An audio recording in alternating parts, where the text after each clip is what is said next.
I mean, nobody was hating on Brian Kershaw when he did it, but I guess that's just because he didn't have a cheater box in his boat. Oh, we got him. Dylan Nutt returns to the show that he predicted his Bassmaster Classic victory on. Well, he pulled it off. He won it, and we got him for his very first full-length interview since winning the Bassmaster Classic. And he opens up about a bunch of stuff, including his top secret bait that he has literally hidden from, well, everyone.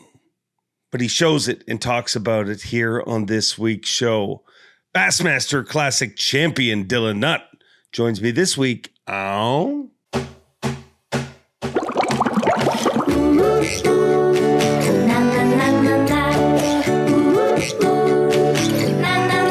I'm Bob Cobb from the Bassmaster.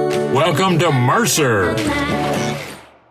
Welcome one, welcome all, friends, family, freeloaders, fishing freaks, and of course, you, my humpers. Happy hump day to all of you, and welcome into the Awkwardly Honest Fishing Podcast that goes by my last name, which is Mercer. This is the 254th edition of the Mercer Podcast, and I hope wherever you're watching or listening from, that life is treating you well. As you can tell from the raspiness of my voice, I just got home from the Bassmaster Classic. And what a freaking classic it was. Unbelievable. Weights were way bigger than anyone predicted. Early in the week, I predicted 60 pounds would win. People laughed at me, said, oh, that's kind of high. Well, it was over that. It was a nuts classic.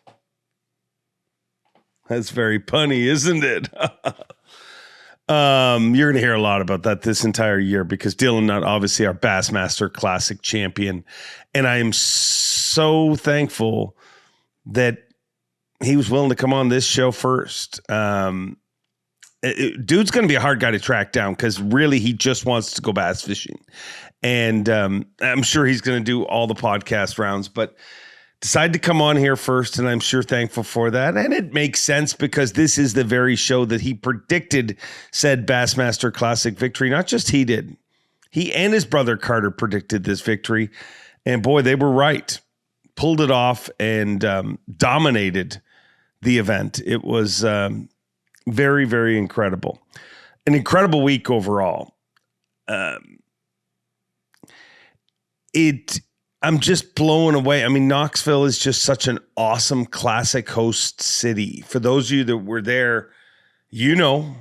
For those of you that weren't, you need to check out a classic in Knoxville. I'm sure we'll be back there again in the future. Let's be honest. It's just too good not to be back there.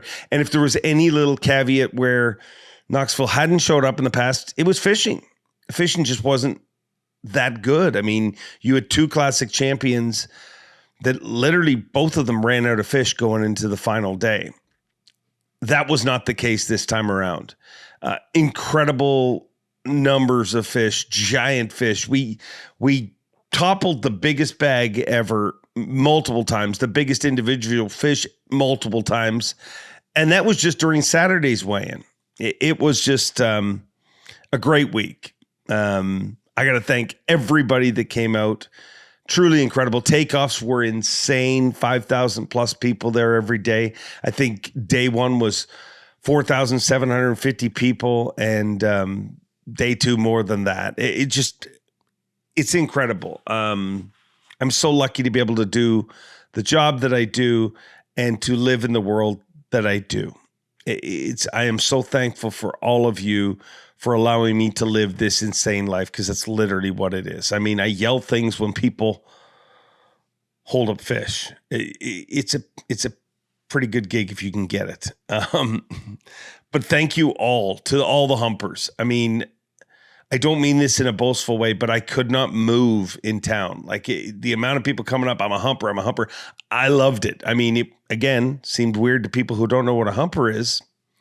But I am so thankful for all of you. And bass fishing is alive and well. It's so wild. The internet is undefeated. Like some of the things that I've seen in the internet this past week. And I'm not going to, like, I literally wanted to go off on a tangent about some of it. I'm not going to do it because that's kind of what they want. It's kind of how the internet works. If you tear something down, it builds you up. It's a sad state of our world. But here's what I saw. As somebody who actually attended the Bassmaster Classic, I saw a town overrunneth with people. I saw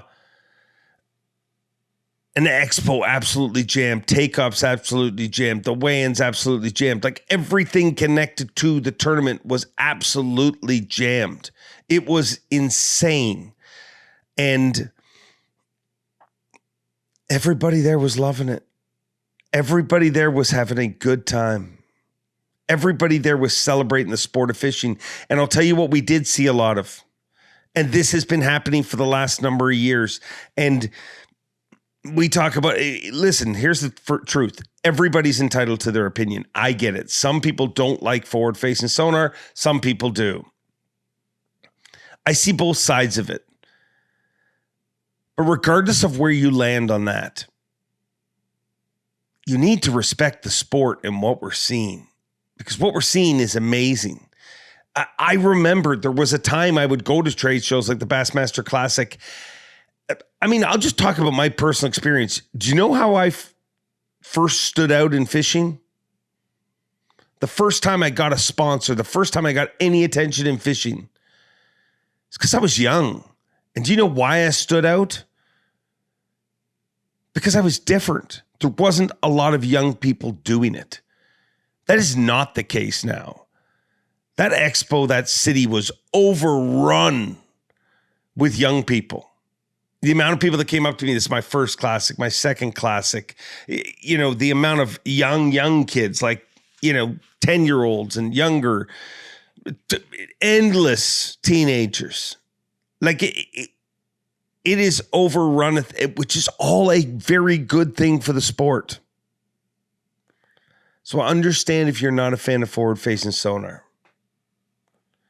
I understand if you don't know some of these guys.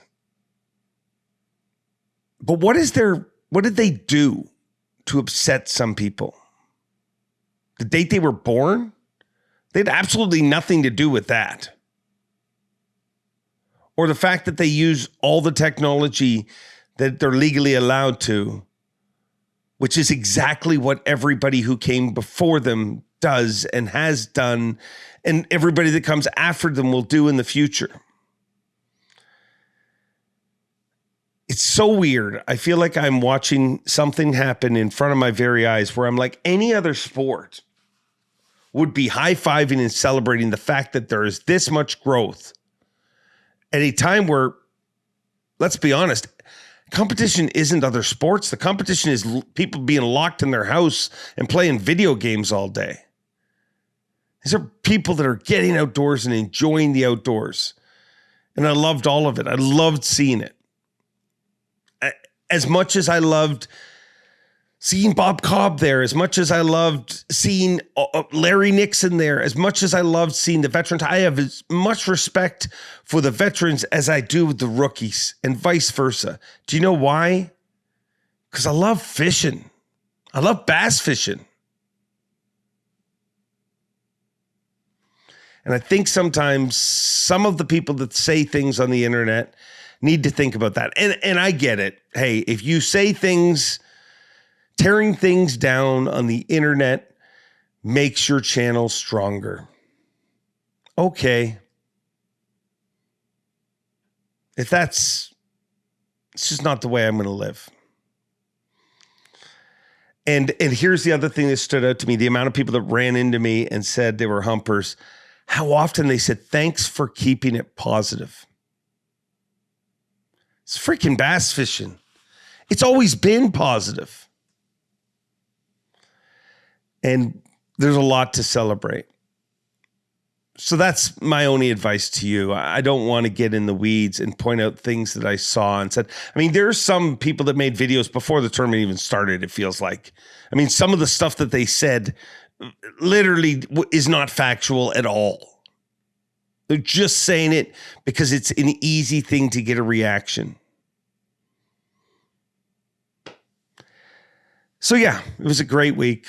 A great week, a great Bassmaster Classic, and I love my job. And I love the amazing people that I ran into in hotel lobbies, in elevators, in the expo, at takeoff. I love all of you.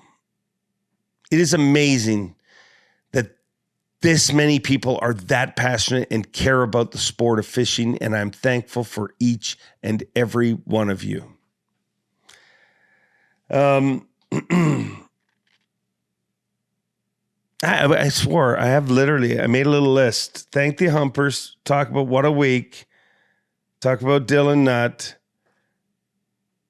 Quickly touch on the internet being undefeated for being a jackass. So I went too long there. I'm sorry. I get passionate, but I literally could make a 50-minute show just talking about how crazy some of the stuff that I'm seeing is. Just think about it. Just think about what you're reading and what you're saying. I get it. It's not the same thing that you grew up loving. But that's how life is. That's literally how it goes on. But I'm not going to vilify young anglers, just like I'm not going to vilify older anglers. We all love bass fishing. And that's what was in that town. People celebrating and loving a sport that they dearly love. And guess what? Young people, like I was when I was 16 years old and I got my first ever sponsor in fishing, they don't stand out anymore because they're normal. They're not abnormal. I guess I was abnormal. I mean, there wasn't a lot of kids fishing when I was on my way up. There is now, and I am thankful for that. And this industry should be doing nothing but high-fiving each other because guess what? 15, 20 years ago, people like Wade Middleton, Jerry McGinnis, who pushed to have a collegiate angler in the Bassmaster Classic, the folks at FLW, MLF, they all took an effort and pointed their resources towards these young people. And it worked. The sport is exploding. And I get it if your answer to that is, well, I'd rather just less people fish because I catch more. And trust me, there's days where I think that. But for this sport to be successful, you need a future. The future is nothing without the past. The past goes away without the future. Literally gets forgotten about without the future. We all need to start looking at this sport and realizing how blessed we are and how lucky we are to live in a world where a town like Knoxville could be taken over by people that love the sport of fishing. So I thank you all of you who came out, all of you who supported, and I hope you enjoyed it. It was a fun classic. It was a wild classic. I mean, it was wild for me. I mean, it feels like I was live somewhere from 6 a.m. to 6 p.m. every day. I would do Mercer in the morning, then do takeoffs, and I'd hang out, meet you fine humpers after that. Then I'd immediately go to the expo where they had us in this little closet that we did live cast from and got to hang out with amazing hosts there, amazing guests that gave time to talk about the tournament. While that was happening, Tommy and Zona and the whole crew were doing the live show outside. Swindle and Ike, they had their own feed in the Toyota booth with the girls from Bassmaster. I mean, there was more feeds. If anything was confusing about this classic, there was a lot of feeds. There was a lot. It was hard to tell where to watch it because it was in a lot of places. But if we're complaining about that, let's just say we're not complaining about too much. Is that where we've gotten to? We've gotten to the point where there's too much. Just say that to yourself. This is a cool podcast. Dylan Nutt agreed to come on here and he spills the beans on a lot of stuff. He gives us the dirt. He gives us the juice on the bait that he was throwing. He actually shows us the package, shows us the bait, talks about it. The most elusive dude ever. Like, I mean, Zona had to... Zona, one of the things I love about Zona is Zona make sure the information he gives on live is legit. I mean, he sources it out. And the fact that Dylan wouldn't give him information on the bait, probably very frustrating to Zona. But that's just all due respect to Zona because he's just trying to do his job the way we love him doing his job. But it was a weird situation where Dylan had a bait that it was a sponsor bait, but they're being very secretive about it because there was not supposed to be any information out there about it. But this kid won the Bassmaster Classic, and that makes people want to know about your bait. So he talks about it, and we get into it. We talk about a bunch of things. One of the things I love about Dylan Nutt, and if you go back and look at the show we did 5 months ago where he predicted this victory, as soon as I did that show with him, I'm like, dude, we need you on the Bassmaster Elite Series, just because I love how he is willing to say what others aren't. It's no different than any other sport. We celebrate confidence in other sports. You know, if somebody, I always use the analogy, if a pitcher goes out there right before the game, if you talk to him, he's not going to be like, they're going to knock the leather off the ball. He's going to be like, I'm going to strike everybody out. And that's the kind of things that Dylan Nutt says. He definitely does things different, but I'm all for people being real and people showing their real personality, the real thoughts. And he definitely does that. He talks about a bunch of things in this interview that are really good, really good. So I really hope you enjoy this. Once again, I cannot thank you all enough for those of you that took the time to come up and say hello. You guys are awesome. I never, ever think about not doing this show, but if I ever do, those moments, those stories that you all shared with me is what will fuel me on to never stop doing this show, to never stop doing Mercer in the morning. It's you guys, and I'm so thankful for you. I'm so thankful for everybody who took the time to watch throughout the week. I mean, the Bassmaster Classic was on Fox, Network Fox, for 4 hours Sunday afternoon. It's incredible. And I get it. There's some people who are like, well, it was confusing because it was live, but it wasn't really live because, you know, Trey McKinney was culling, I guess, on Fox at the time he was weighing in on TV. Well, there's a time gap that they have to fill in because you got anglers that are moving. They're not going to show the whole weigh-in. Regardless, I get your issues there, but we were live on Fox for 4 hours. The Super Bowl of Bass Fishing was on the same channel that the Super Bowl is on for probably about the same amount of time. That's pretty freaking cool. I'll tell you what's not cool and it's kind of got me pissed off. The audio in this episode. We have had some issues. We had it with the Christie show and a few others where this crazy microphone decides to have a world of its own. I don't know if it was because we had weak Wi-Fi or what, but we've cleaned it up as much as possible. You'll notice I sound a little bit more tinny in this episode, but we're working on getting it fixed. The truth is, I didn't know there was an issue until afterwards. But I mean, so I'm sorry, but I think you're going to enjoy this one. So buckle up, get your popcorn ready. This is a Nuts episode. Time to hook up with the nut that can't be cracked. Oh, speaking of that, I got to talk about that. Do you know how hard it was for me not to say something inappropriate this week? I mean, you can't be throwing people with the last name Nutt at me when we're live on Fox.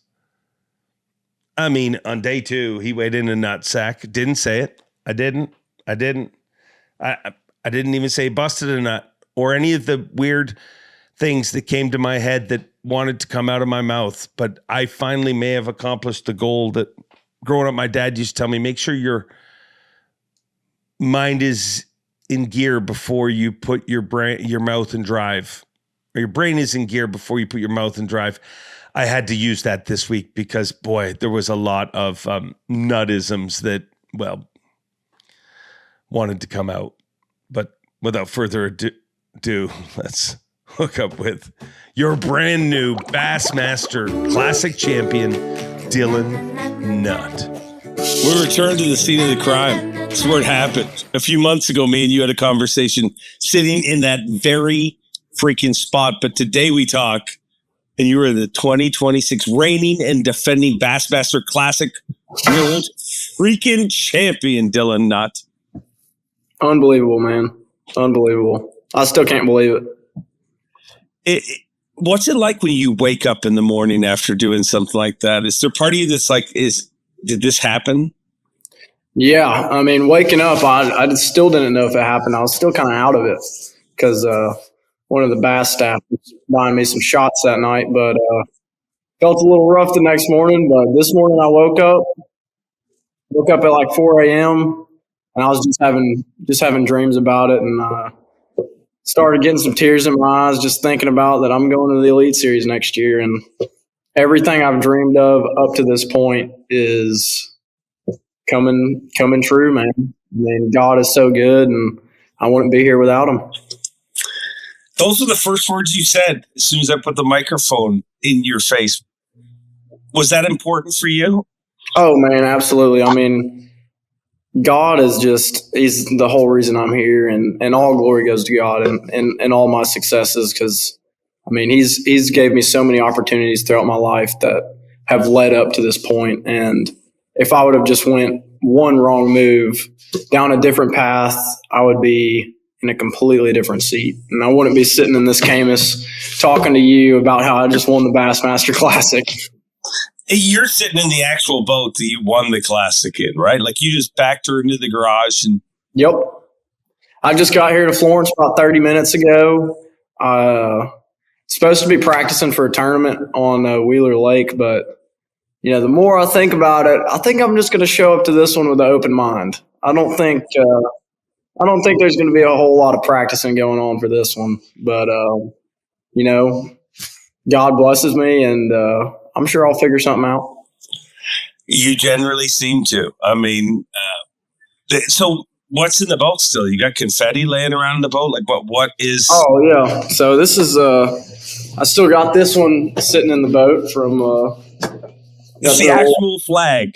That's the flag that was hanging out. It rode in the floor of the boat all the way back from Knoxville, and actually, when I woke up this morning, it was completely frozen to the floor of my boat from that snowstorm that they had. So I didn't even bother moving it, and I couldn't because I didn't have room anywhere else from all the great gifts I've gotten this week and everything that Bassmaster provided us with in the registration and all that. But man, just such a cool experience. The next morning I drove through that snowstorm that hit Knoxville, and all I could think of is like, wow, we dodged a bullet. Like, this is so awesome that it happened the day after, that we didn't have a day before. If it happens during the event, does that mess with what you did? Man, I don't know. Probably not. I think it might have made those smallmouth get a little bit more bitey than what they were. I mean, they weren't the easiest fish to catch, but every now and then you'd run across a stupid one that just acted like they'd never seen a minnow before. Yeah. So, cool.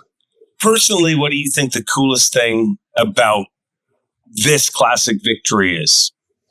Man, I think the bag I had on day 2 is like pretty special. I mean, there's not too many bags over 25 pounds that get weighed in over there, and to have 26.11 day 2 of the Bassmaster Classic is just, man, it's surreal. I mean, I was just in the boat and it was like somebody else was driving it. It was like God was in the driver's seat. I mean, I would have a game plan when I was leaving a spot where I'm like, all right, I'm going to run down the lake a little bit and go try something else. And then something would just be like, you need to pull in over there. And then I'd pull in, catch a 4-pounder. And, you know, it was a special day. I mean, nothing could go wrong.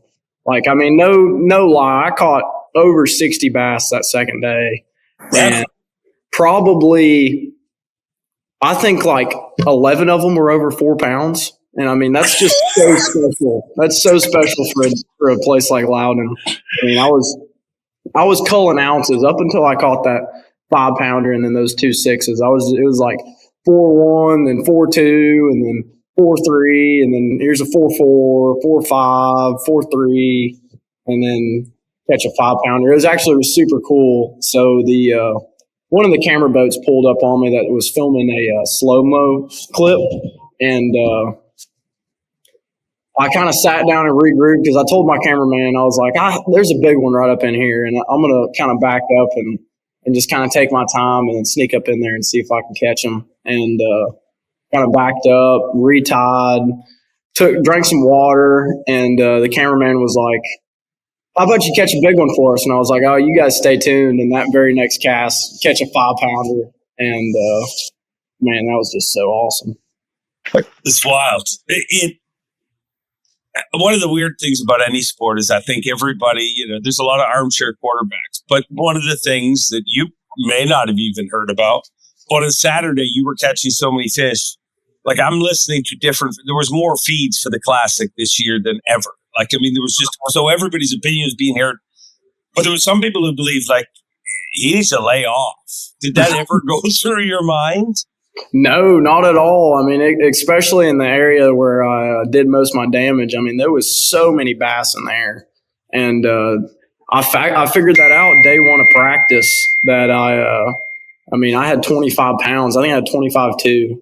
First day of practice for the Bassmaster Classic, and I caught over 50 bass that day, and I just saw a ton of fish. And Fort Loudon really is just one of those special lakes that's just absolutely full of them. And I'm pretty sure right after the first Bassmaster Classic that was there, they started stocking Florida strains in there. So that's the main reason I feel like why the weights were a lot higher this year.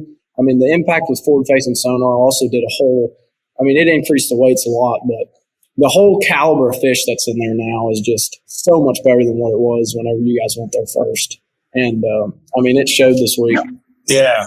I think one of the most overplayed narratives at the Classic was, it's all so much better because of the 15-inch size limit. And I'm like, Dylan Nutt hasn't had a 15-inch in his life all freaking week. Yeah. It was just special. Special week indeed. We've heard while we're talking here, you're getting emails, you're getting phone calls. What is that like? Man, it is the most overwhelming thing I think I've ever had happen to me in my life. I mean, there hasn't been 5 minutes go past without a text or a phone call today. And yesterday it was even worse than that. I'm not going to lie. After I left the hotel, I drove to my buddy's house. Jackson Bennett, he let me stay at his mom's house, the Morgans. They put me up in their guest bedroom. They got a super nice house there in Knoxville, right on the lake. It was 5 minutes from the boat ramp at Concord. And so I got to spend my entire pre-practice there at their house. And, they fed me and they treated me like family. And, there's not too many sports where you can meet people like that they're going to take you in and treat you like family.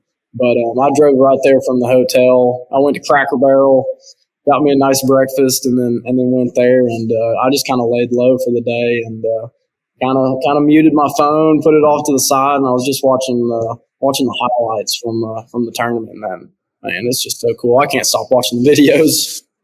Yeah, it's pretty incredible. And do you think that fishery finally showed out the way it should?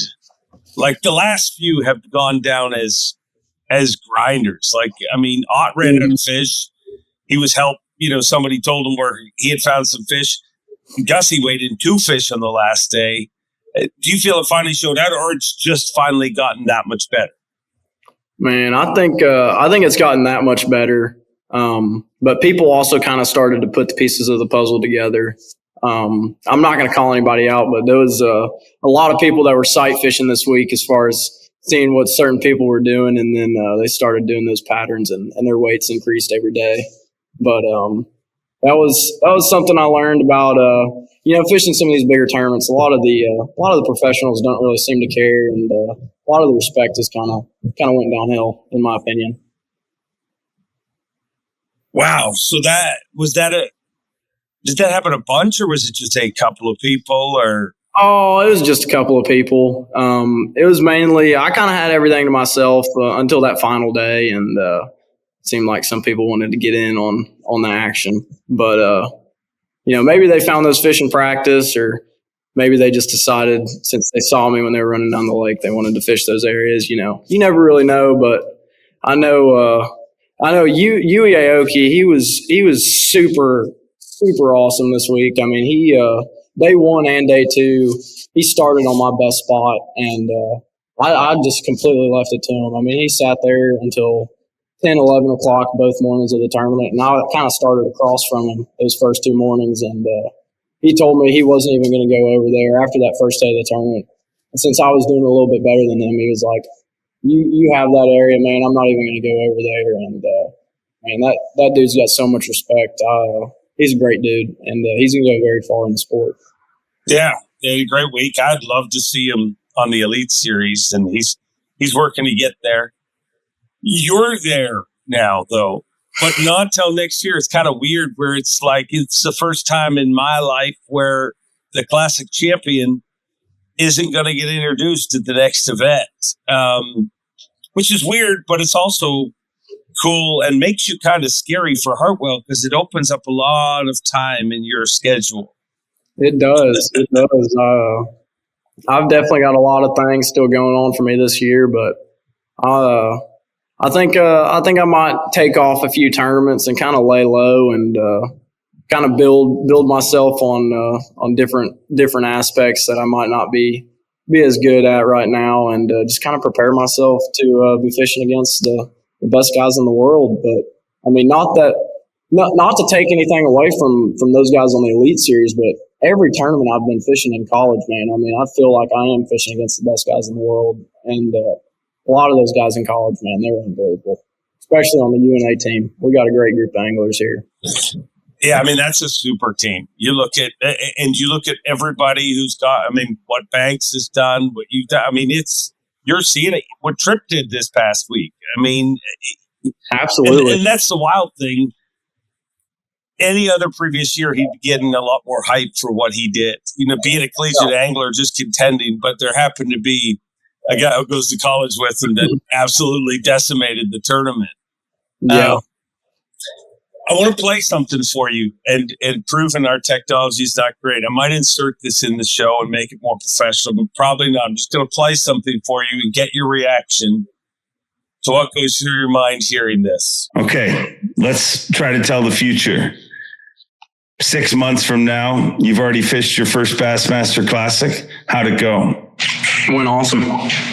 How'd you do? I'm a big believer that if you talk yourself into something, you can really do anything. And I think I'm going to win it. You know, I don't want to, you know, jinx myself, I guess, but I'm going to put in the work, and we'll see where the chips lay. I can't wait to see it. I think a lot of people are excited. Is Carter still there? Your brother, I know he's working on his boat. Is he still there? Dave's got a couple questions for you.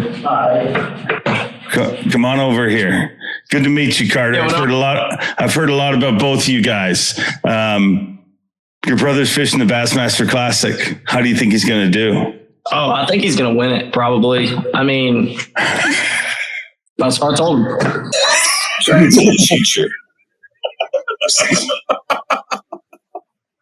What goes through your mind hearing that? I called it. I mean, that's all I can say. But I mean, everything like what I said in that video, I went out there, I put my time in, and you know, God was on my side, and you know, it was just one of those weeks. Nothing could go wrong, and all the time I put in out there really helped me a lot. And good thing Easton spent all his time on Teleco, because he might have been in some trouble if he was over there with me. Yeah, he put a lot of time in too. And he did. He was the only other guy that I saw at the ramp for the most part of the time I was there. There was a few guys that kind of started to trickle in towards that last week in December, but for the most part, it was pretty much just me and Easton out there. How many days do you think you spent out there? Man, I practiced for every bit of a month.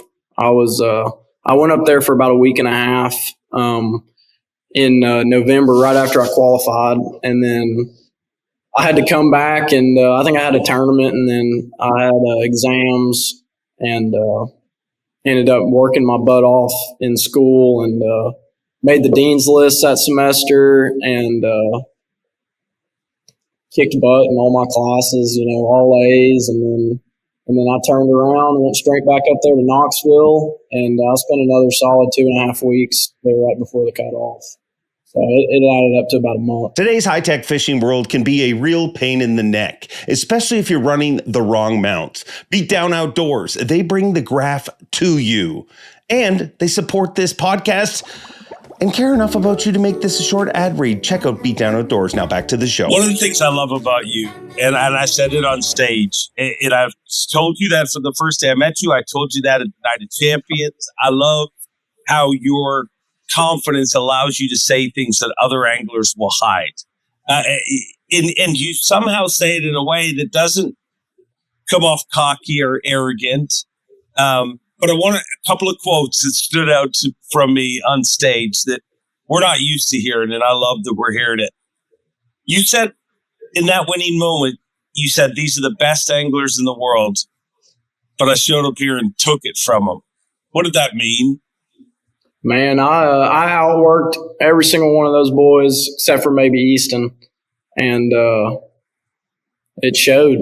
I mean, that was it. I went up there. They shouldn't have let me in, and that was their first mistake.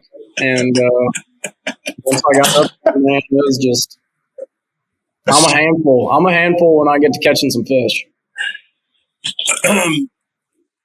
Is it true that Easton, I saw a clip from the press conference, and I want to talk about one of the quotes you made there in a second, but it looked like at the end when they give an opportunity for the press to get last interviews with you, get a picture with the new champ, that sort of thing. It looked like Easton was joining that line to get a picture with you. Did I see that correctly? Yeah, he did. He did. Easton's one of the greats in the sport, man. He's one of those guys that's worked his butt off, and I'm sure getting beat like that, he wanted to take a picture for sure. What did he say to you? Easton's a man of very few words. Yeah, he didn't really have a whole lot to say other than congratulations and all that, but he's definitely one of the quieter guys. He came up to me after the second day of the tournament. We were still all in the water there, and he was like, "Did you catch him today?" And I was like, "Yeah, I did." And he's like, "What do you think you got?" And I was like, "Little over 26." And he was like, "Oh, nice." And then that was kind of the extent of that. But a lot of the guys thought I was joking whenever they asked me what I had, and I was like, "Yeah, I got over 26 pounds." And they were like, "Are you kidding, dude?" And I was like, "No, I got them pretty good today." One of the quotes from the press conference is they were asking you about next year at Fishing Hartwell, and you said, they can come get it next year. Right. It got a reaction from the entire press corps. What did you mean by? I mean, they used. I got to meet Neil Paul this week, and he told me that he's going to put me up wherever I want to be over there. So, I mean, I'm going to put the time in over there as well. I mean, it's not every day that you get the chance to win a Bassmaster Classic, but to go back to back, there's very few guys in this sport that can say that they've done that. And I'm going to have an opportunity just like Easton did this year, and we're gonna see. I'm gonna go over there to Hartwell. It's always been one of my nemesis. I've got to fish there plenty of times in high school, and man, it's a really tough lake. But there's some big ones that live in there, and if I can figure them out, it might be special. Another thing that got said in the press conference is you had been hard to get a hold of. Did you avoid the media throughout this Bassmaster Classic? Yeah, man, I tried to as best as I could. I mean, it is the Bassmaster Classic, and everybody wants to talk to you, but it's still a fishing tournament. I still got to go back and rig my rods. I mean, I got to go to sleep. I hardly got any sleep this week. The one day that I accidentally slept in, I got in a little bit of trouble because I missed a meeting. But I guess that's part of it. Yeah.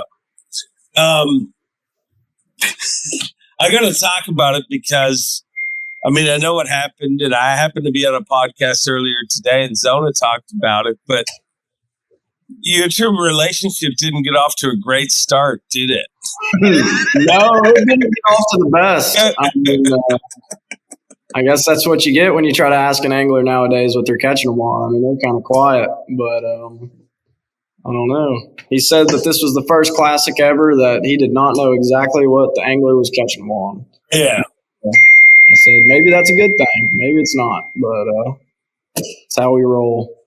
Well, you were also put in a weird position because you were catching him on something. I mean, when that happens in the past, and hey, all respect to Zona, one of the things I appreciate about him is if he says a bait name on live, it's that bait. Like and I appreciate and respect the fact that like he takes that serious. He's like, oh yeah, I'm going to say it. And if you don't play along, you make me look like a liar. You know what I mean? Oh, yeah. So that's what he told me. But what was different about yours is most of the time when we're in that situation, you're not using the company you work with bait. You're trying to hide it. You were actually using something, and it's obviously come out, the Berkeley Lab series, but it was something that is everybody's been told to be super secretive about. How much do you think that bait helped you win the Bassmaster Classic? Well, I mean, it showed in my weights. I mean, I caught them better than a lot of other people did, and that's probably because they weren't throwing it.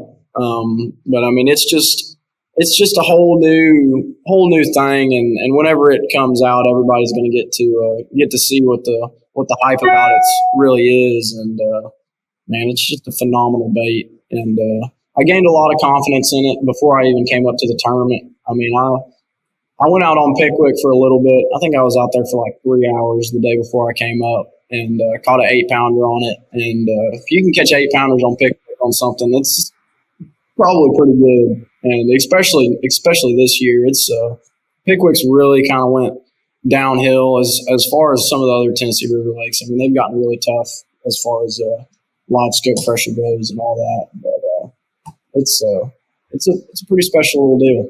And I hate that they're coming out with it so soon. I wish I could have held on to it a little bit longer. So if it was up to you, you'd have kept the secret. Absolutely. I mean, I think they were going to wait to come out with it, and you screwed it up. I did. I screwed the pooch for myself and the other Berkeley guys that have been able to throw it for so long. But I guess when you get a win like this, it's kind of hard to keep the cat in the bag. You kind of got to let it out. Yeah. And obviously I've been shooting underwater footage with it, so I've got to play with it a little bit. And and it's weird because people are like, well, what is it? What shape? It's not just a shape. It's a whole new series. It's basically I think the word that they're using is it's a biological stack. So it appeals to the fish in so many different ways. And I think that's something that people forget. Like, I think there's so many kind of imposter brands in fishing that just kind of knock stuff off. And hey, Berkeley has knocked some stuff off in the past, shapes-wise. It's part of the sport. But I think people forget that there's legit science behind the Berkeley stuff. And what this whole new system is pretty cool. Yeah, they definitely put in their time up there at Spirit Lake, and they got their scientists up there working on all the cool new things, and they got some pretty cool stuff coming out, and I'm excited to keep some other things a secret a little bit longer and see where that goes. So we've got permission for you to show the front of the bait package, and this is going to be a world exclusive. Thank you for that. This is the little known bait that everybody's been asking about. Can we get a drum roll? Yeah. I'll add it in. Don't worry. We got bits and sound effects. There it is. Berkeley Lab series. Very cool. Very different looking packaging. The whole thing is different. It is. It's so you can show me the bait too, right? Are you going to show me the bait? Yeah, I mean, I showed it on live, so I don't see what. I feel like we should FaceTime Zona in. I mean, I think you owe it to him. I do. I mean, I owed it to him that first fish catch that third day. I dedicated that one to Zona, but that's the thing right there. Pretty cool color, but it doesn't. Stay tuned is all I gotta say. There's so much more to it. Like when you look at it like that, you're like, I think by this point is you've been so elusive with it. People are expecting it to have lights and sirens and just be something that totally. But there's so much science involved in these baits that. Oh, absolutely.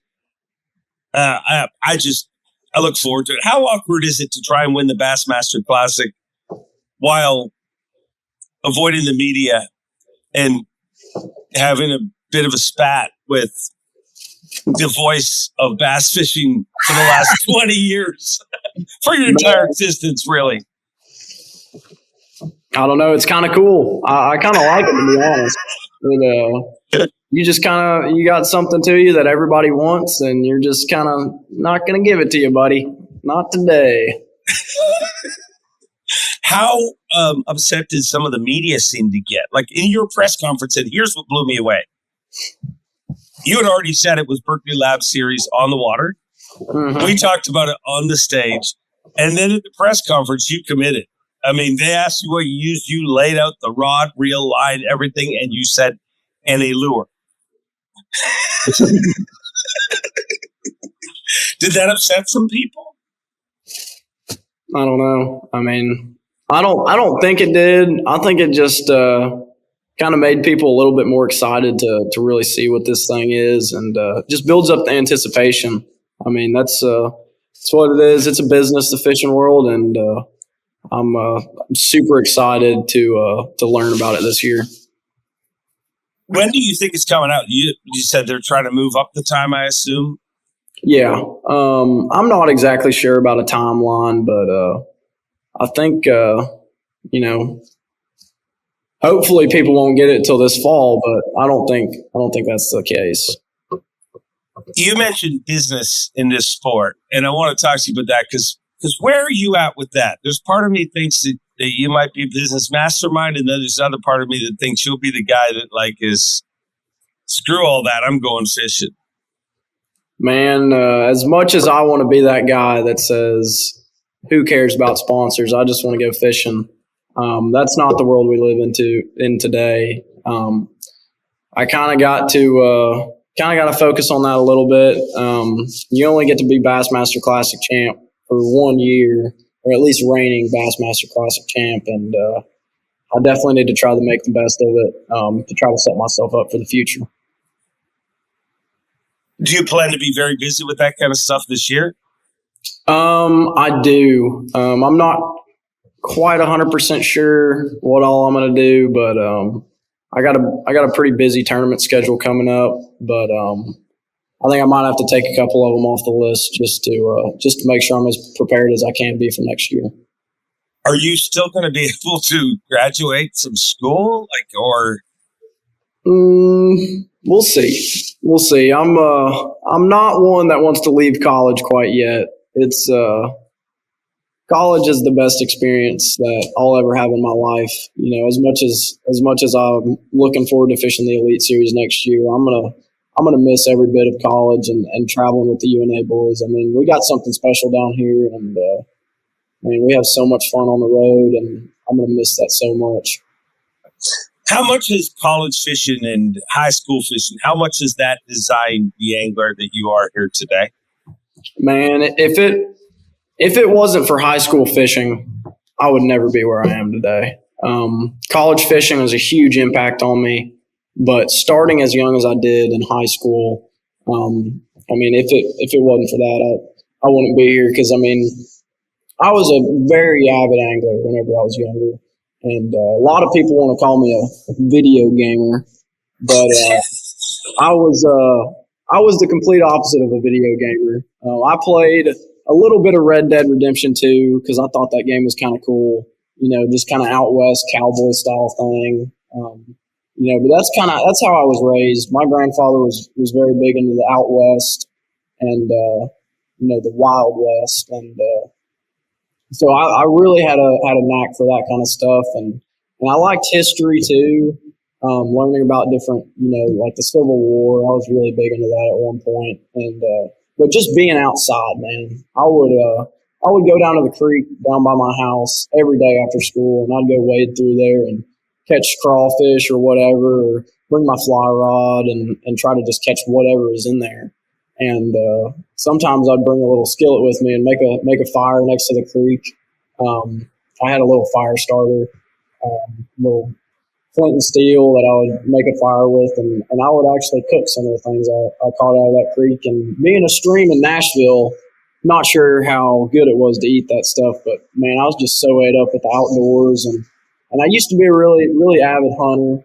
I was a big deer hunter and just everything in the outdoors. But once I started tournament fishing, everything else went out the window. I stopped deer hunting completely because, I'm sure you know it, during deer season, that's the best time to be on the water.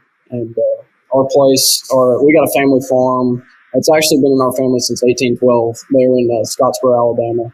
And that's where I would do all of my hunting. And, as you know, that is the shores of Lake Gunnersville. And so I started going out there after that, and I'd go throw me a rattle trap and, fish a couple bridges in the wintertime and just go throw an A-rig and swim bait and just have a ball. And that was one of the best places to have a lot of experience. Avco not only makes incredible outdoor clothing, but they care about anglers with their 10% pledge. Avco and the Shed family donate at least 10% of the company's profits to conservation and making fishing better. Now back to the show. Before we get away from the bait, I've got to ask you, so how did you fish the bait? What made it different for you? What was your rig? What was your setup? And how did you fish it? So I was throwing a 610 medium light Abu Garcia Fantasista. Everybody kind of knows that now. That rod is really my bread and butter when it comes to throwing a minnow, especially one that's 6.5 inches long. This is a big minnow, and you got to have the right setup whenever you're throwing something like that. And when I was throwing that 610 medium light, that rod has just got the perfect bend in it. It doesn't have too light of a tip. It's just got the right action. It's got plenty of backbone where you can get the hook into a fish. And I was throwing a 6-2-1 Xenon X and spinning reel, and luckily I got them to make me some double handles before this tournament. And that's something that I've been doing a lot recently, is using those double handles. It really seems to make a difference whenever you're at least using a minnow. It's not something I would use if I was throwing a shaky head or a drop shot. That's where I would stick with the one reel handle. But that double handle, it really made a difference for me this week. But I was throwing 8-pound. Why is the double handle make a difference? It's just like you never miss it. You never miss the handle whenever you're on the reel. You kind of just always stay with it, and seems like there's like different ways. Whenever it's super windy, you kind of got to keep your rod tip down, and it's just such a more fluid motion, and it really balances your reel a lot more. That's another key. But I was using the 8-pound Berkeley X5 braided line, and I don't know what it is about their braided line, but people would ask me, well, how come you're not throwing 10 or 15-pound braided line? And it's just because, man, that 8-pound is so strong. You saw me, I was boat flipping a lot of my fish, and that 8-pound, it just casts so good. It's got such a thin diameter, but it's got such great knot strength too. That's why I chose the X5 over the X9. X9 is great braided line. Don't get me wrong, but it seems like that X5 is just a little coarser, and it's just got the great texture to it that your knot strength is unbelievable with it. But then I was throwing a 15-pound Berkeley Gin Clear 4-carbon leader, and I was tying an FQ knot to that, and I was using a loop knot to to my homemade jig head that I've been making for the last 2 years, and that setup, man, is just unbelievable. It gives me all the confidence in the world to be out there in the Bassmaster Classic boat flipping 4-pounders. There's not very many people that would do that. With Lab Series specifically, what was you said you spent a bunch of time with it beforehand, but what experiences stood out to make you as confident as you are with it? Man, they just bite it. It's I would be throwing a minnow that I catch a lot of fish on, and for whatever reason that day they wouldn't be biting it. I'd be like, well, let me put this Lab Series on and see if it's really worth anything, and then I'd start catching some fish. So that gave me all the confidence in the world. I mean, if you can catch them on somewhere as pressured as Pickwick or Santee Cooper, I was catching some on it over there. It's a game-changing bait. Talk to me about your brother on stage. I mean, that was one of the coolest moments to I mean, brothers love each other, but man, to see how emotional and how proud your whole family, how proud they all were. But obviously you and your brother are linked together. You are a fabled pair, and to win both classics literally 24 hours apart. What was it like on stage for you? Man, it was surreal. It really was, and having Carter and my family there just made it that much specialer. And I mean, Carter had all the emotions that somehow never came to me. I was just kind of in shock. I mean, I really was. It was I feel like it's just yesterday that I qualified for the tournament, and let alone being done with it. It's just, man, it's still just so surreal. I mean, I'm just waiting for somebody to pinch me and I'll wake up from a dream. You told me you cried when you qualified, like cried for like 10 minutes in the boat that day. Did you? Man, it wasn't even that day. It was day 3. Just knowing I had a shot at it, driving back to the ramp and driving to the ramp that 4th day, and even on stage when I knew I qualified, man, it was just the emotions were at an all-time high. And wow. I think it's because I had so many emotions. I mean, day 1, I cried after that day, just knowing I had a chance. And I think I just had let out so many emotions. It was just like, wow, the moment's finally here. And it's so special, man. So why do you think we didn't see a lot of that? Like, it's shocking to you that you didn't get really emotional at the Classic? I think it really is. I think, not to be cocky, but I think it's because I knew I was going to win for so long that it was just like, oh, here it is. It was just one of those days and one of those weeks where it's just like I've been building up to this so much that it's here, and I was just so mentally prepared. God kept me so calm out there that week. I mean, even day 3 idling out, I mean, I was probably the calmest one in the whole field. I know you can will things into happening, and I think athletes of all different competitive, like, visualize that moment, visualize hoisting the trophy, visualize all of that stuff. But like, how much commitment did you have to winning? Like, when you left the dock on day 1, was there any part of you that thought you weren't going to win, or would you not even let that creep in? Man, I didn't even let it creep in, to be honest. I mean, there was a thought in the back of my mind, but man, God just kept me so calm and it was another day of bass fishing. I mean, it was just unbelievable, my mindset the entire week, because it was just like, man, it's just another day going fishing. And I'd spent so much time fishing out there on the river that it was just like, it's just another day out there. Did you have any moments during the week, through media day or registration or anything, where you just were like shocked to be in the moment, or you just felt like you belonged the whole time? Oh, I mean, the most shocked that I've ever felt, and I even let a few tears out was whenever I was sitting there.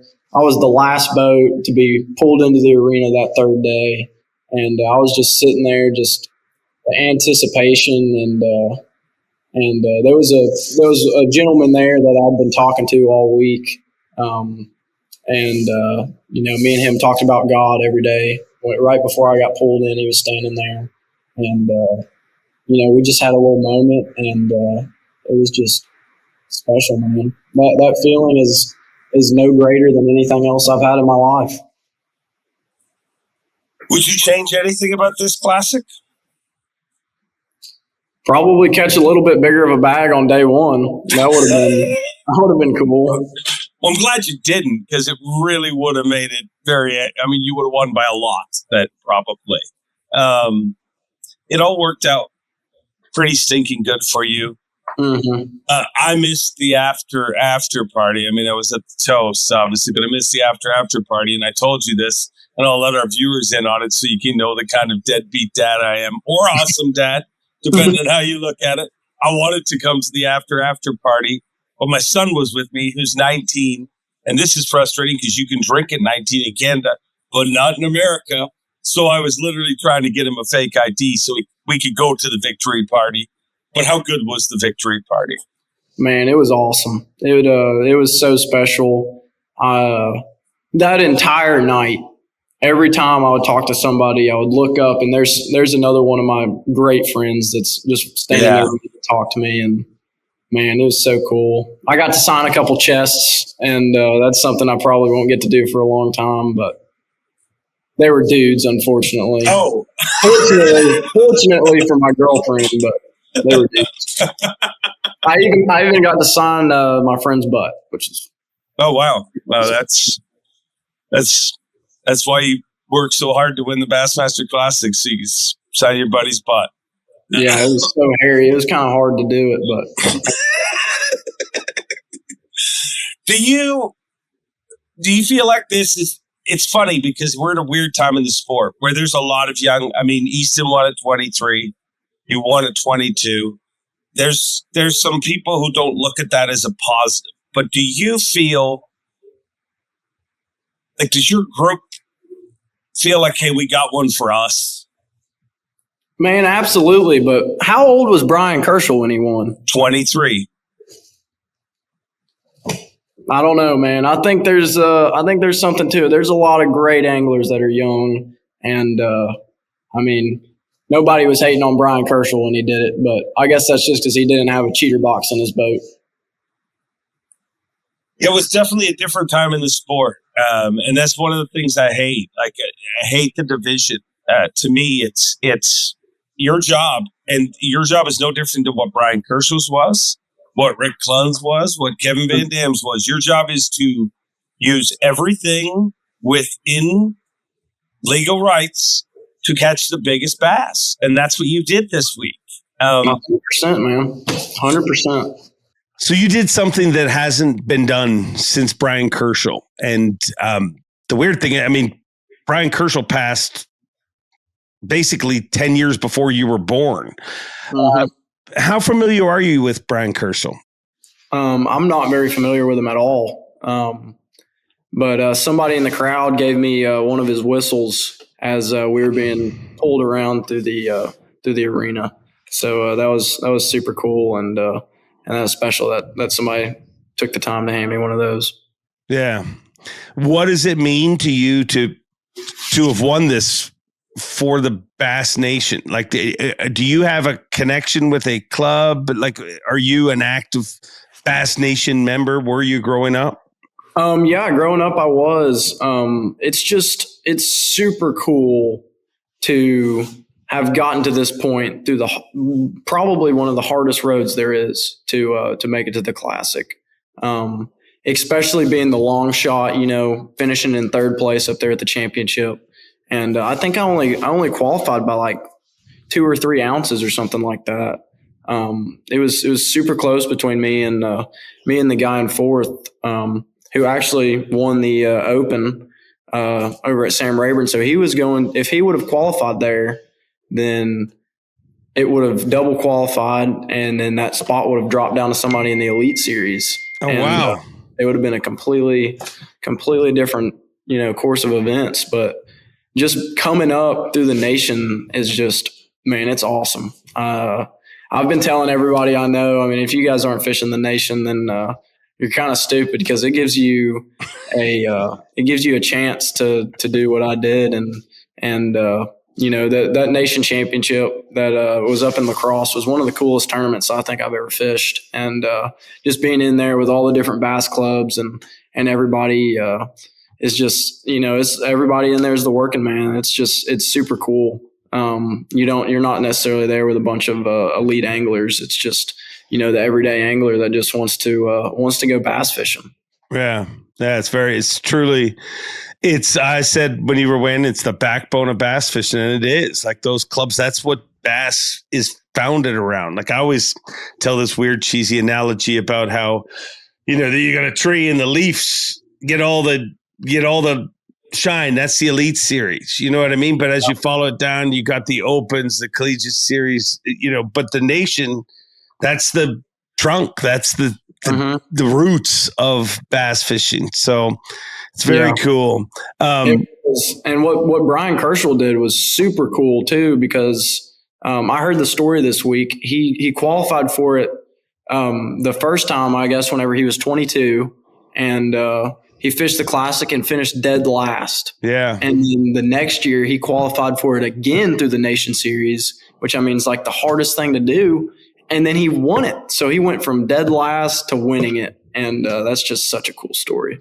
It's a very cool story. And for you to jump on that, I mean, the amount of people, like I flew out of Nashville, and even in the airport in Nashville, a guy just came up to me and he's like, "Oh, it means so much to everybody in the Tennessee Bass Nation. Like it really, it connects." So it's a very cool story. And real quickly, tell me this. How about you and your brother making history, winning at Night of Champions? You said, I have two brothers, ever walk across the stage? And I said, well, it's not going to kind of be like that this year, but you guys ended up, both of you winning. Like, how does that, I mean, how freaking cool is that, first of all? Man, it's super cool. But, everything's been about Carter this week, but he also had a partner, Bryce DeMauro. He's a phenomenal angler as well. He was Trip Berlinski's partner in college, and they were the ones that actually qualified for the Classic. And since Trip couldn't fish it with Bryce brought Carter along, and they ended up pulling it off. But man, that's just so special for both of us to come away with the Classic trophies. And even though his is not quite as big as mine, doesn't weigh nearly as much, and definitely does not come with any of the money that mine did. But maybe he'll have his chance one day. Cool moment. Says a lot about you that you called out Bryce, because it's just the way it worked out. I mean, Carter's brother won the Bassmaster Classic. It's just 100%. But and I kind of feel bad for Bryce because he had everything to do with Trip qualifying. You know what I mean? But then it goes to a fish off, and Trip won. So it feels like Bryce is like on the precipice of getting all this media, and then something always happens. So shout out freaking Bryce. Great few years of fishing, and I know we'll hear lots from him in the future. Oh yeah, the DeMauro family is something really special as well. I mean, his older brother Connor, they won one of the Bassmaster National Championships in college. Him and he was Cole Sand's partner. Okay, that DeMauro group of boys, they're not something to push to the sidelines. They're pretty unbelievable as well. That's the truth. I gotta ask you this because you already said they think I'm a video gamer or a cheater box guy. How are you without it? Like if tomorrow you found out the Elite Series next year is not going to allow it at all, would you be upset, more excited, or unfazed? I'd be pretty unfazed, man. I love bass fishing. I don't love live scoping. I don't love anything other than bass fishing. And if I'm out there live scoping them and I'm catching fish, I love it. If I'm out there throwing a spinnerbait around some laydowns, I love it. I mean, every part of it is just I'm just so in love with it. And a lot of people, they have no idea the work that somebody like me put in before I even got a live scope. I mean, I didn't get a live scope, which the first one I got was an active target on a 9-inch live. And Carter and I bought it after we won the high school state championship and as well as the state team of the year. So that means we had the best average out of everybody in the state that entire year. And, that was out there fishing without it. We actually won the state championship. It was on Chickamauga, and we never had live scope, and we were out there ledge fishing without live scope. I mean, what does the world come to? Now we all got live scope, and there's so much harder to catch. But I feel like then it was just completely different, and that's what a lot of the older generation doesn't really understand now, is that the live scope that we have, it doesn't matter if us tournament anglers are using it or not. Your everyday angler is going to be out there using live scope because, it's a tool. It's a great tool that you can use. And, if you're allowed to use it in a tournament, it's a great tool to use in a tournament. But those guys are going to be out there making the perfect cast every single time on those fish versus, 5 years ago, you could throw a jig out there and it didn't matter if it was, 5 or 10 foot from the fish, they'd sneak over there and eat it. But now they've been hit with that perfect cast for so many years that they're just conditioned to it. And if you can't make that perfect cast, you're probably not going to get a bite. And that's just something a lot of people don't understand. So kind of going to whenever you take forward facing sonar away, it really hurts the offshore guy because they're not able to make that perfect cast every single time. Because the fish are just so much more pressure now, and they're so much smarter than they've ever been. Why'd you start using live scope? Because everybody else was. And it's just such a cool tool. I mean, when it came out, I was like, eyes under the water? What? We got to get that. And, I can't understand why. I guess I get it in a certain sense why people hate it, probably just because they can't use it. But everybody else, everyone's using it. It's a tool underneath the water. You can see the fish. It's the coolest thing ever. And, that's why I started using it. Yeah. And I get the whole, if somebody doesn't like it, to me, it's like, hey, you don't like it. I get that. I don't like fly fishing. I don't disrespect a guy that catches them on a fly. That's what he chooses. It's the way they choose to fish. It's the disrespect that I think, but I also think, if we're being honest, that narrative has been pushed by a few YouTubers that are benefiting from it. They're literally, if they stop, the worst thing that could ever happen probably in their life would be it to be banned, and then they wouldn't have anything to talk about. 100%. But I definitely understand the guys that my least favorite thing to do ever is to get out in the middle of the lake and just live scope. Like catching fish floating over top of deep water is just the most boring thing ever. And it really puts a toll on your body because you're out there trolling motor on high, just looking around, and you're literally only casting at dots. And that is probably the most boring thing that I've ever done, is just go out there and cast at dots. I like to be a little intuitive about my fishing. But, I see what you did there. I like it. I like the cut of your jib, kid. What's the most awkward moment of the Classic? Was there something you did where you were just like, this feels awkward? You called it out right when I almost dropped that fish off the boat. That would have sucked. It was, I had no choice but to call it out because guess what? They saw it before I called it out. But that is a weird thing too, to be, it's hard to chase a fish anyways in a live well or grab it when his fish is dropped. But when you have, tens of thousands of people looking at you in that moment, it is all very awkward. It is. And man, the live wells that my KMS CX21 have are just unbelievable. I don't slid that in there seamlessly.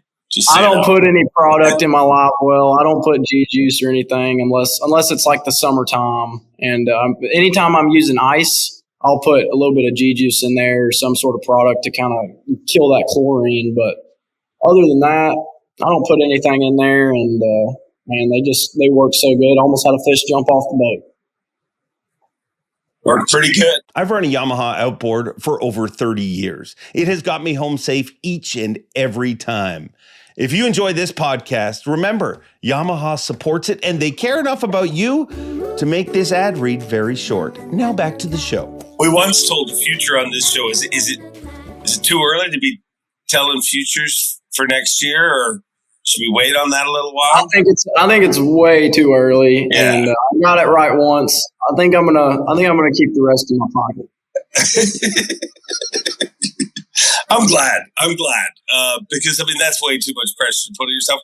Because guess what? Before when you said it, nobody believed you. Now they might believe you. Like, yeah. Do you like? You didn't believe me. You had to make a post about how one angler claims that he will win the biggest title in professional bass fishing. I never said one angler claims. Whatever I said one angler doesn't.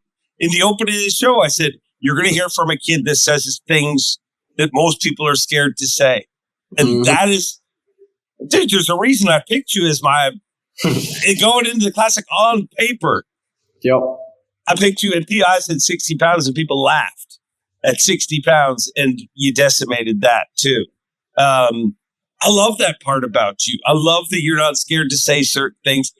I think it's about freaking time. We have lived in a fishing world where everybody is just, gee, if it's my time, it's my time. And outside of that, like nobody, like if you were a baseball player and I talked to you before you threw a pitch, the last thing you would say is they're going to knock the leather off this ball. You'd say, I'm going to strike them all out. And that's kind of how you call it. Do you enjoy the reaction from people when you say some of the shocking things you say? Absolutely. I mean, that's why we do it. That's why you say some things. I mean, it's pretty special to be able to tell everybody that you're going to whip their butts in the classic and then you turn around and do it. I mean, that's awesome. Especially Trip and I, ever since we qualified, I've been telling him, I was like, dude, you don't have a chance, buddy. And even after we both went up there and pre-practiced, he practiced for a while as well. And I kept telling him, he was like, oh, you'll be lucky if you beat me. I'm like, no, I won't be lucky, buddy. You'll be lucky. Who else did you trash talk in the field? I trash talked Matt Robertson a good bit, but he wasn't in it, so I guess that doesn't really count. But I don't know. Not really anybody else. You even trash talked Matt in your victory speech at the toast. Man, he's a great friend of mine, and I would feel bad if I didn't trash talk him a little bit. Yeah, I'm sure he's going to have plenty of it for me next year. Yeah. I feel like he respects you more because you trash talked him. Mm-hmm. How did you guys become friends? I met him at ICAST last year, and we had a great time down there. And I got his phone number, and then we were planning on going fishing, and then it never really worked out. But we called each other every once in a while, and then we joined the Berkeley team, and so then we got to go film some stuff with him, and everybody will be seeing that pretty shortly. But we had a pretty unbelievable day in the water together, and that really helped things. What did he say to you after you won? He said he called it. I mean, he was like, "Congratulations," and all that. He legit did call it. He legit. I mean, he posted it. But it's also amazing how many people were picking you now. Like I used it literally in Bassmaster's bold predictions. I'm like, it's a bold prediction because he didn't even win the Bass Nation. He finished third in it. It's his first classic. We haven't had somebody from the Bass Nation win in 32 years. Blah, blah. And that was considered a bold prediction for me to pick you. But now everybody says they picked you. That's just kind of how the world works. Do you feel they're bandwagoners jumping on, just like Alabama fans? You don't see very many more Alabama fans anymore because they're not as good as what they used to be. Do you? Did you feel like when going into this event? Did you feel like many people were picking you? I mean, I definitely think a lot of people were telling me that they were picking me, but did they actually think I had a chance? I'm not sure. I had a lot of, my close friends definitely thought I was going to, people who actually know me and, know what I can do, they thought I had a chance, but I think for the majority, a lot of people were just kind of saying it. Well, you did your talking at the scales, and it was an awesome classic. I mean, an awesome victory. And I told you when I first talked to you, I'm like, dude, you need to get to the Elite Series just because I love your attitude, your personality, and dang, you freaking are in the Bassmaster Elite Series, and you're a Bassmaster Classic champion. What's next? I don't know. I mean, I got Wheeler Lake for the pro circuit. Practice is going on right now, but we're sitting here talking. I don't know that I don't think I'm gonna make it to practice tomorrow either. I got so much stuff to clean up on my boat and all that stuff, but I will have a live camera day one, so wow. Maybe I'll check out the in the boat decision making after no practice and no live scope. So cool. I look forward to seeing it. Everybody wants to see more of the Bassmaster Classic champ. Congratulations, dude. It was an awesome week, an awesome victory, and you have a very refreshing and fun personality. I can't wait to do a lot more of this kind of stuff with you. Oh, absolutely, man. I'm really looking forward to it. Yeah. And hey, thanks for predicting it on this show. I mean, this podcast has got a lot of hype since people were like, yeah, he predicted it on the show. So thanks for, not to insert myself in your victory, but we can tell you, I need all the help I can get. Absolutely. Thanks, dude. Absolutely. It's been a blast. Chat soon. I told you that conversation would be nuts. No, I shouldn't say that. That's wrong. I mean, it was nothing but a good time. I mean, they never end. They go on for days. But congratulations, Dylan Nutt. You are our Bassmaster Classic champion. And I am a big fan of that kid's personality. I'm a big fan of anybody who kind of says it like they see it. And I can't wait to have him on the Elite Series and see him really get comfortable and see what he brings out to the sport, because a bright future ahead of young Dylan Nutt. I'll tell you something else that's nuts. Absolutely nutty.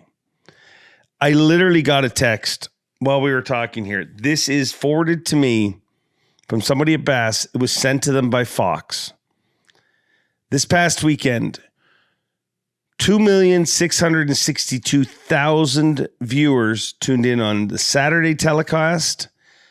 4,550,000 viewers tuned in on Sunday, with a total reach across 2 days of Fox coverage was 6,577,000 people watching it. So I would say bass fishing is alive and well, and I thank all of you for tuning in, all of you who came out to the expo, all of you who just watched it at home, all of you make this sport what it is, and I thank you. You're some incredible humans, and I'm proud to work in an industry with folks like you in it. Now, I'm going to stop talking and get my voice back to normal and recover from... I'm allergic to the smoke on stage. If you see them all like verklempt, my nose is red and such because I'm allergic to dried ice. But I do that for you folks.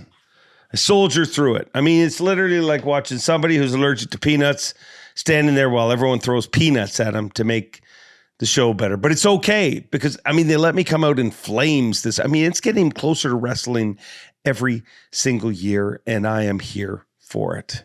Thank you for watching this week. Have a great week. Remember, everybody is fighting a battle. Just because you can't see it doesn't mean it is not happening. Be kind.